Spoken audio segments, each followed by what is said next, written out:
Hello mga ka-agri at kapwa ko, Chick Boy. So, ngayong hapon po, nagbigay ako ng mga Madrid de Agua sa aking mga... Ayan yung dati kong breeders. Ngayon, gagawin ko muna yung mga napoproduce nilang itlog is for table egg. So, yung mga rooster nila ay naka-hiwalay muna para i-condition natin sa susunod na breeding. So, ayun, ito yung itlog nila ngayon ay 100% kasi apat lang naman po sa breeding pen na to. So lahat sila ng itlog ngayong araw. So ayun, may ipiprito na naman kami para sa agahan bukas. So ayun, nandito po yung ating mga rooster. So nandito yung ating Black Astronaut na Italian line. Then sa kabila naman is yan yung 7 months old na Jack Rose Athena line. So ayun po. Ayun, mamaya bibigyan ko yan ng vitamins nila. Then, ito naman po yung ating mga Chinese Silky. So, ayun, may itlog sila ngayon. Merong 3 itlog. Kaso hindi ako nag-ano ngayon, hindi ako nagsasalang kasi nga off-season.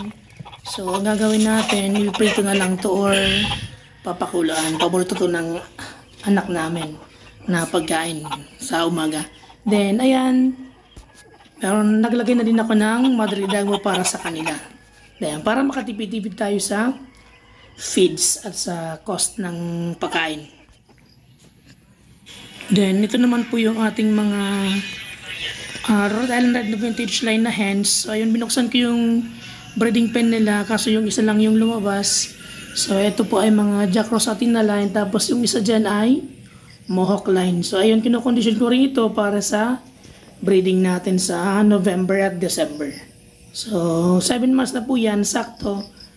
November and December, yun, mature enough na sila para isa lang sa breeding natin. So, ayun mga ka-agri, bigyan tayo ng pagkain ng ating mga manok.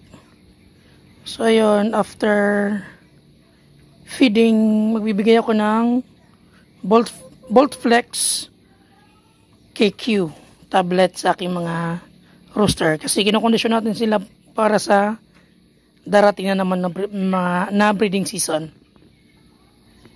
So, ayan, ito yung ating rooster na Black Astrolorp. So, ayan. Lagpas na po yan na 1 year old din ito. So, ito. Isa lang pa lang po ito. Jack Rose Athena line from Sir John Kailao sa kay Back New One. So ito kinokondisyon natin para sa darating na breeding season, isasalang natin to. So yan, bibigyan natin ng Volt Flex. Let's go. So ayun mga ka-agri, natapos ko nang bigyan yung 2 rooster. Ngayon bibigyan ko rin yung isang rooster dito na kinokondisyon natin.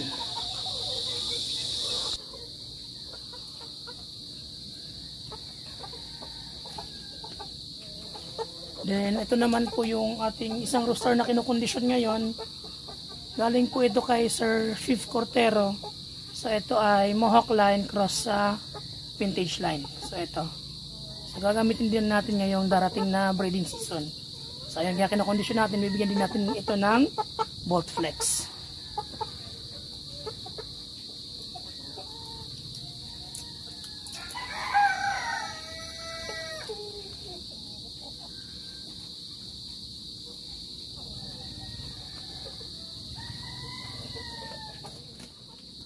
Then, sunod naman po natin yung isang rooster na gagamitin ko rin ngayong darating na breeding season.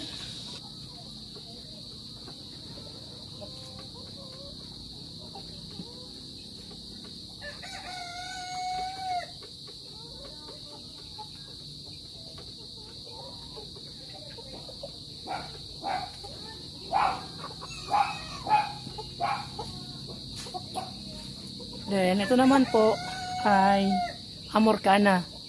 So, ito po yung mga ginagamit para makagawa ng Easter egger. Yun po yung iba-ibang kulay. Merong blue, green, pink na kulay ng itlog. So, ito po ay rooster. So, ayan, tingnan nyo. Ayan, napakaganda.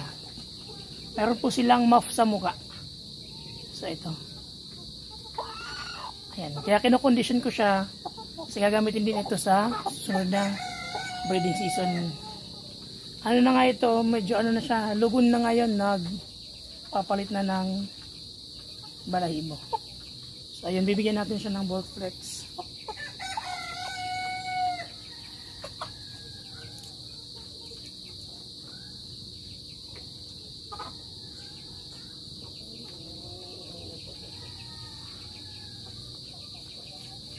So ayan.